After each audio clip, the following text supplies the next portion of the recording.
اللہ تعالیٰ نے ارشاد فرمایا کل نفس ذائقۃ الموت، کوئی بھی جان ایسی نہیں جو موت کے ذائقے سے بچ سکے۔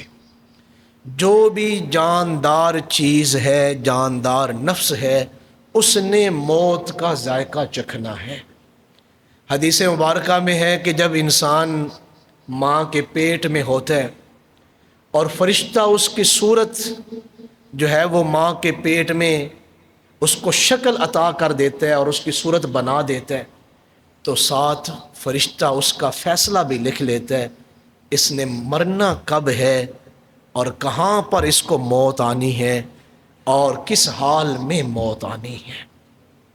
جب ہماری ماں کے پیٹ میں شکل بنائی گئی تھی، ہماری موت کا فیصلہ اس وقت ہو چکا تھا۔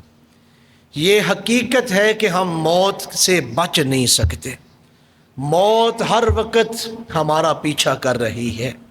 اگر ہم نے زندگی کی 30 یا 40 بہاریں دیکھ لی ہیں تو ہم نے اپنی زندگی کے 40 سال کم کر دیے ہیں، ہماری زندگی کے 40 سال گھٹ گئے ہیں۔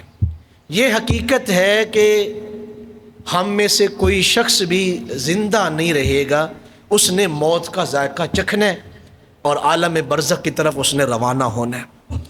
آگے اللہ تعالیٰ نے ارشاد فرمایا وَإِنَّمَا تُوَفَّوْنَ أُجُورَكُمْ يَوْمَ الْقِيَامَةِ، پھر تم نے دنیا میں جو اعمال کیے ہوں گے اس کا اجر پورا پورا تمہیں قیامت والے دن دے دیا جائے گا۔ اور اس سے اگلا حصہ بڑا ایمان افروز ہے، فَمَنْ زُحْزِحَ عَنِ النَّارِ۔ اگر اس آیت کے حصے میں آپ غور کر لیں تو پھر مجھے پوری تقریر کرنے کی ضرورت نہیں۔ اللہ تعالیٰ نے ارشاد فرمایا فَمَنْ زُحْزِحَ عَنِ النَّارِ، بس جو شخص قیامت والے دن دوزخ کی آگ سے بچا لیا گیا، وَأُدْخِلَ الْجَنَّةَ، اور جنت میں داخل کر دیا گیا، فَقَدْ فَازَ، وہ حقیقی طور پر کامیاب ہو گیا۔ تین باتیں اللہ نے ارشاد فرمائی، فَمَنْ زُحْزِحَ عَنِ النَّارِ، وہ شخص جسے دوزخ کی آگ سے بچا لیا گیا، وَأُدْخِلَ الْجَنَّةَ، اور پھر اسے جنت میں داخل کر دیا گیا، فَقَدْ فَازَ، وہ حقیقی طور پہ کامیاب ہو گیا۔ وَمَا الْحَيَاةُ الدُّنْيَا إِلَّا مَتَاعُ الْغُرُورِ، یہ جو دنیا کا سامان ہے یہ دھوکے کے سوا کچھ نہیں۔ دنیا کا سامان جو ہے یہ صرف دھوکہ ہے۔ پہلی جو آیت مبارکہ کا پہلا حصہ میں نے آپ کے سامنے تلاوت کیا، جو آپ سب کو آتا ہے، کل نفس ذائقۃ الموت، تم میں سے کوئی ایسا نہیں جو موت کا ذائقہ نہ چکھے۔ ہر جان نے، ہر نفس نے موت کا ذائقہ چکھنا ہے۔ اب موت کا ذائقہ کیسا ہے؟ جناب سیدنا حضرت عیسیٰ علیہ السلام کی بارگاہ میں ایک شخص نے عرض کی کہ مجھے پتہ چلا ہے کہ آپ اللہ کے حکم سے مردوں کو زندہ فرماتے ہیں، آپ میرے گاؤں تشریف لائیں، میری بستی میں آئیں، وہاں بہت پرانی قبریں ہیں جن قبروں کو کئی کئی صدیاں ہو چکی ہیں، کئی کئی 100 سال بیت چکے ہیں، آپ آئیں، ان قبروں میں سے کسی ایک مردے کو آپ زندہ کریں تو میں آپ کے اوپر ایمان لے آؤں گا۔ حضرت عیسیٰ نے اس کی دعوت کو قبول فرمایا، آپ تشریف لے گئے اس کے دیہات میں، اس کے گاؤں میں، اور پھر گاؤں کے قبرستان میں اس نے ایک قبر کی طرف اشارہ کیا کہ آپ اس کو زندہ کریں، یہ کئی صدیاں پرانا، کئی 100 سال ہو چکے ہیں اس قبر کو بنے ہوئے، ہم اپنے بڑوں سے سنتے آئے ہیں، آپ اس کو زندہ کر دیں، میں آپ پہ ایمان لے آؤں گا۔ حضرت عیسیٰ نے اس کی قبر کو ٹھوکر ماری ہے اور قم بإذن اللہ فرمایا، مردہ زندہ ہو گیا، کھڑا ہو گیا۔ تو حضرت عیسیٰ نے اس سے پوچھا کہ بتاؤ قبر کے حالات کیا ہیں، تم اتنے سالوں سے قبر میں ہو، قبر کے حالات کیا ہیں؟ تو اس نے عرض کی ہے اللہ کے پیارے نبی، میں حضرت نوح کی اولاد میں سے ہوں، اتنا پرانا شخص، میں حضرت نوح علیہ السلام کی اولاد میں سے ہوں، آپ یہ پوچھ رہے ہیں کہ قبر کے اندر حالات کیا ہیں؟ موت کے وقت جو مجھے کڑواہٹ محسوس ہوئی تھی، آج تک میرے منہ سے وہ کڑواہٹ کا ذائقہ ختم نہیں ہوگا۔ میں اس کڑواہٹ کو محسوس کر رہا ہوں۔ کتنی صدیاں ہو گئی ہے، جگہ جی لگانے کی دنیا نہیں ہے، یہ عبرت کی جا ہے، تماشا نہیں ہے۔ حدیث مبارکہ میں آتا ہے کہ جس وقت کسی فوت ہونے والے کو غسل دیا جا رہا ہوتا ہے، ہم نے دیکھا ہے کہ جب ہم اس زندگی میں ہوتے ہیں تو نہاتے ہیں، تو دوران غسل جب ہم صابن لگائیں یا شیمپو وغیرہ لگائیں تو ہم اپنی آنکھوں کو بند کر دیتے ہیں، کوشش کرتے ہیں کہ ناک میں پانی بھی نہ جائے۔ مجھے کئی مرتبہ فوت ہونے والے لوگوں کے غسل میں شرکت کا موقع ملا۔ کافی قریبی عزیز فوت ہوئے تو ان کے غسل کے وقت میں وہاں پہ قریب تھا۔ وہ اپنی آنکھوں کو بند نہیں کر سکتے، وہ خود کو صابن سے نہیں بچا سکتے، وہ ناک میں پانی جانے سے نہیں بچا سکتے۔ کس قدر بے بسی ہے۔ حدیث مبارکہ میں ہے کہ جب انسان کو غسل دیا جاتا ہے تو وہ زبان حال سے کہہ رہا ہوتا ہے کہ اے مجھے غسل دینے والے، مجھے زور سے ہاتھ نہ لگاؤ، میں موت کی سختی سے گزرا ہوں، میں موت کی سختی سے گزرا ہوں۔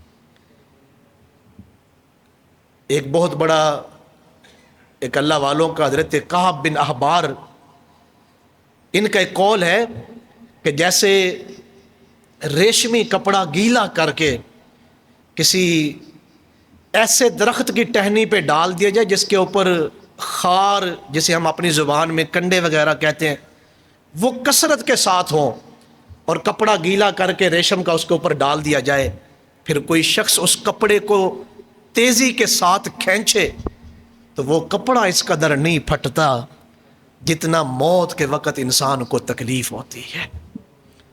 کل نفس ذائقۃ الموت۔ امام غزالی رحمۃ اللہ علیہ کا مجھے یاد آیا اسی جملے کے دوران۔ آپ ایک جنازے میں شریک تھے، آپ نے خود لکھا ہے اس واقعہ کو۔ تو ایک شخص نے کہا کہ یہ جو بیچارہ شخص فوت ہوا ہے، یہ بیچارہ آدمی ہے کہ یہ فوت ہو گیا ہے۔ تو امام غزالی نے اس کا ہاتھ پکڑا اور فرمایا بیچارہ یہ نہیں، بیچارہ میں اور آپ ہیں، اس نے تو موت کا ذائقہ چکھ لیا ہے، کڑوا تھا کہ میٹھا تھا۔ ہم اپنی فکر کریں کہ ہم نے موت کا ذائقہ کب چکھنا ہے، یا ہمیں موت کا ذائقہ کب جو ہے وہ چکھنا پڑے گا۔ تو اس لیے یہ حقیقت ہے، ہم نے اس دنیا کو کچھ عرصے کے بعد چھوڑنا ہے۔ اس دنیا میں آنے کا مقصد کیا ہے ہمارا؟ میں کئی مرتبہ اپنے بیانات میں اس بات کو عرض کر چکا ہوں، انسان کی تخلیق کا مقصد کیا ہے؟ وَمَا خَلَقْتُ الْجِنَّ وَالْإِنسَ إِلَّا لِيَعْبُدُونَ، کہ انسان کو پیدا کیا گیا ہے اپنی عبادت کے لیے۔ انسان کی تخلیق، جنات کی تخلیق کا مقصد اللہ کی عبادت ہے۔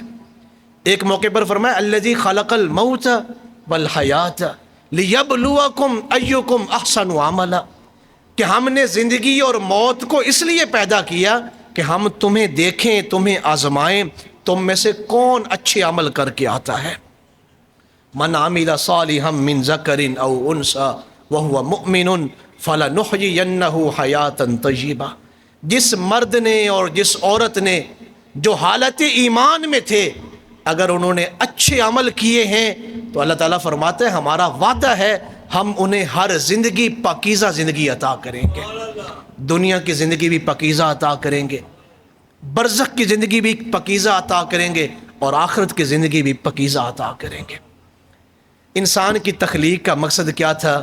کہ وہ اللہ تعالیٰ کی عبادت کرتا، اللہ کو راضی کرتا، اور انسان اس دنیا میں آیا ہے تو وہ سب کو بھول کر بیٹھ گیا۔ ایک حکایت اہل اللہ نے لکھی ہے تصوف کی کتابوں میں، یہ کبھی آپ نے بچوں کو دیکھا ہو، اگر آپ ان کو کوئی برتن دیں کہ فلاں چیز اس برتن میں لے کے آئیں، تو ان کی عادت ہوتی ہے وہ برتنوں سے کھیلتے رہتے ہیں۔ خالی برتن اگر بچے نے اٹھایا ہو تو وہ اس سے کھیلتے رہتے ہیں۔ حکایت میں لکھا ہے کہ ایک بچے کو اس کی والدہ نے بھیجا کہ بازار سے دودھ لے کے آؤ۔ اس نے ایک ڈول سا پکڑا ہوا تھا، تو بازار سے گزرتے ہوئے وہ اس ڈول کو حرکت دے رہا ہے، اس کو ہلا رہا ہے۔ جب دودھ والی دکان پر پہنچا، اس نے دودھ لیا دکان والے سے اور ڈول میں دودھ ڈال دیا گیا۔ پھر اسے احساس ہوا کہ میرے ڈول میں دودھ ہے، اب میں نے اس کو ہلانا نہیں، اس کو دھیان سے پکڑنا ہے۔ وہ دھیان سے پکڑے ہوئے بازار سے پھر گزرا، جب اس نے بازار کی رنگینیوں کو دیکھا تو اس کے ذہن سے نکل گیا کہ میرے ڈول میں دودھ بھی ہے۔ اس نے پھر اس ڈول کو ہلایا، جب ڈول کو ہلایا تو اس کا دودھ گر گیا۔ چونکہ ایک چھوٹا بچہ تھا، معصوم تھا، تو وہ گلی کے کونے پر بیٹھ کر رونے لگا۔ وہاں سے ایک اللہ والے گزر رہے تھے، ایک بزرگ گزر رہے تھے، تو ان کی نظر پڑی اس بچے پر، تو پوچھا کیوں رو رہے ہو؟ تو اس نے کہا میری والدہ نے مجھے پیسے دیے تھے کہ دودھ لے کے آؤ، اور میں نے انجانے میں، غلطی میری ہے کہ میں غفلت میں پڑ گیا، بازار کی رنگینیوں کی وجہ سے وہ دودھ مجھ سے زمین پر گر گیا ہے، میں رو اس لیے رہا ہوں، میں والدہ کو کس منہ کے ساتھ جواب دوں گا؟ میں والدہ کو کیا جواب دوں گا؟ والدہ کا سامنا کیسے کروں گا؟ یہ بچے کی زبان پر یہ جملے تھے کہ وہ اللہ والے بچے سے زیادہ زور آواز میں رونے لگے۔ بچہ اپنا رونا بھول گیا اور ان سے پوچھا آپ کیوں رو رہے ہیں؟ فرمایا اللہ نے بھی مجھے ایک صاف دل دیا تھا۔ جب انسان پیدا ہوتا ہے تو اس کا پاکیزہ دل ہوتا ہے، صاف دل ہوتا ہے، تو اللہ تعالیٰ نے مجھے اس لیے دیا تھا کہ اس کو میری محبت سے اور میری عبادت کے نور سے منور کر کے آنا ہے۔ میں نے بھی اس دل کو جو ہے اللہ کے نور سے نہیں بھرا اور صاف دل کو گندا کر دیا ہے۔ میں اس لیے رو رہا ہوں، میں اللہ کے سامنے کس منہ کے ساتھ کھڑا ہوں گا؟ میں اللہ کے سامنے کون سا منہ لے کر جاؤں گا؟ اسی طرح میری اور آپ کی مثال ہے۔